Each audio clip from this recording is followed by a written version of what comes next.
अस्सलाम वालेकुम।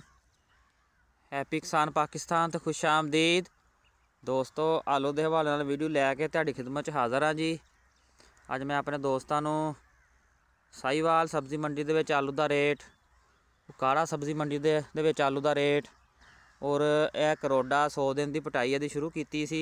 हत्थां नाल पटाई जा रही सी। बहुत सारे दोस्त इहदी पैदावार के बारे पुछ रहे सी और मैं अपने दोस्तों नूं इस फसल के बारे मुकम्मल इन्फॉर्मेशन देंगा। तो जी दोस्तों, ये अज करोडा की जी पटाई है कंप्लीट हो गई है और 100 दिन का करोडा जोड़ा पट्टिया सी और ये 150 गट्टू की पैदावार जी एकड़ की आई सी। 8 अक्तूबर के आलू लगे हुए सी। समोग ने इनू काफ़ी डिस्टर्ब किया सी, पर हल फिर भी अल्लाह ताला का शुक्र है कि पैदावार जी है वो काफ़ी बेहतर हालात के हिसाब नाल आ गई है और एवरेज जोड़ा रेट इहदा वो तकरीबन 2600-2700 रुपया 2800 रुपया रहा जी। और इहदे खर्चे वगैरह जोड़े ने वो भी हैगे आ जी। तकरीबन 200 रुपया गट्टू का जोड़ा उहदा लेबर दी गई है जी पटाई का। उस तो इलावा 60 रुपये का गट्टू और किराया वगैरह और कमीशन के खर्चे जोड़े ने वो भी काफ़ी ज़्यादा आए ने, क्योंकि रेट जोड़ा अगे नालों डाउन हो चुका है। और साहीवाल सब्जी मंडी दे विच अगर कल के रेट के बारे गल की जाए, तकरीबन 2400 तो लग के 2900 रुपये तक आलू का जोड़ा तोड़ा वो सेल होया है।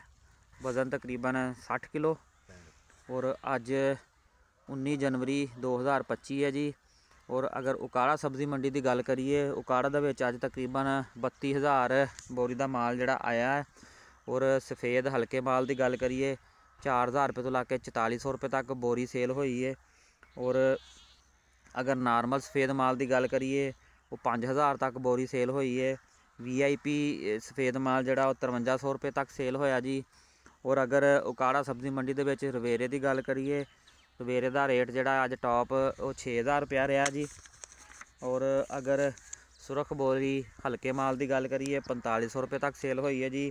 नॉर्मल सुरख माल जोड़ा 5500 रुपये तक सेल होया है। और VIP माल इसमी दी चंड एक लाट जी 6200 रुपये तक भी उकाड़ा सब्जी मंडी के सेल हुई हैं। सफ़ेद तोड़े की गल करिए 2000 रुपये तो लग के 2300 रुपया रेट सी। लाल तोड़ा जोड़ा वो 2800 रुपये तो लग के 3200 रुपया रेट सी। और वो नाल गोली की जी बोरी 2000 रुपये की और तोड़ा जोड़ा वो 1000 रुपये का सेल होया। लो जी दोस्तों, आलू के हवाले नाल 19 जनवरी के तुहानू उकाड़ा सब्जी मंडी के रेट जोड़े ने वो तुहाडी खिदमत पेश किए। वो नाल इस फसल की जी पटाई हुई सी इहदी इन्फॉर्मेशन मैं अपने दोस्तों को दी है। दोस्तों मैं रिक्वेस्ट कराँगा जोड़े दोस्तों ने हजे तक हैप्पी किसान पाकिस्तान सबसक्राइब नहीं किया, वो हैप्पी किसान पाकिस्तान सबसक्राइब कर लो, बैल आइकन दबा लो, ताकि मुख्तलिफ फसलों के हवाले नाल मुख्तलिफ फसलों के रेटों के हवाले नाल वीडियोज़ जड़ियाँ हैप्पी किसान पाकिस्तान से अपलोड होंदियां ने तुहानू बर वक्त देखने को मिलदियां रहन। अल्लाह हाफिज़।